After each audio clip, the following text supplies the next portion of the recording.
I wanted to ask regarding sort of the education around the importance of tourism. Why do you think tourism for South Africans or people in general, why is it important? But also, what are you doing in terms of facilitating, or what platforms do you know are doing to facilitate educating in schools? Because I feel like there's so much you learn from traveling. And traveling for me doesn't necessarily mean needing to go abroad. It could even just be going to the nearest town or going to a museum. So what are we doing? Should we as a society be doing more of that?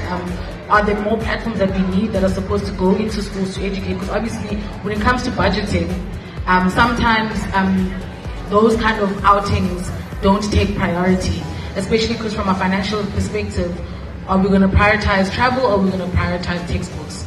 And textbooks will always come first. So what are we doing to change the mentality from the school perspective to show teachers that it's actually quite important for kids to see and experience other cultural elements or other experiences within their cities, and how that influences how they perceive the world and their education. Because sometimes I just feel like education is not tangible in terms of touching and feeling. You read the textbook, but going to the place in the museum and seeing the body of work is a different experience. Okay, sure, that's a big question. I feel very uneducated to be able to answer. I think if I look at how people kind of like get turned on to what's interesting for them, it's always got to do with fun. And I think when people are having fun, that's where creativity starts, and creativity will change your perspective on things. And when you start seeing things differently, you'll find opportunities to be able to do things differently.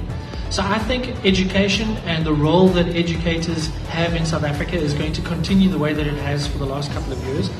I said earlier that I've given up on mainstream education, and the reason for that is that I've just looked at so many other industries that have been completely disrupted and turned around and pulled inside out completely. Education is one of those few things that hasn't.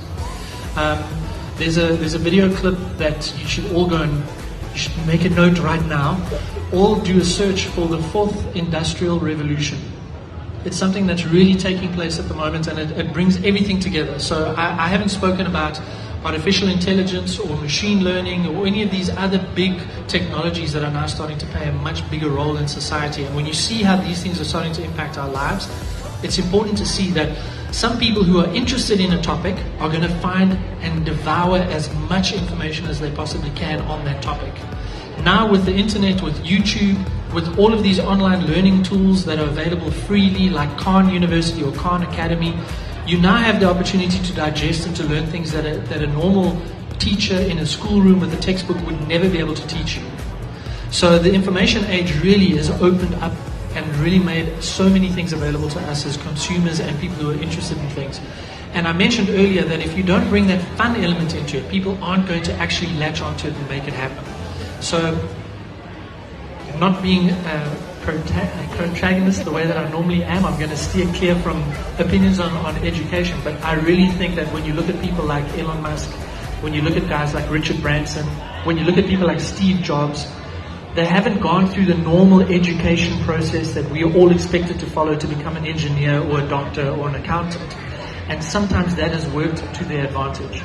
So I think what we expose ourselves to and what we kind of follow in terms of our interests and curiosity is going to be different for each of us, and that's where the opportunity lies, because it's going to be different for each of us.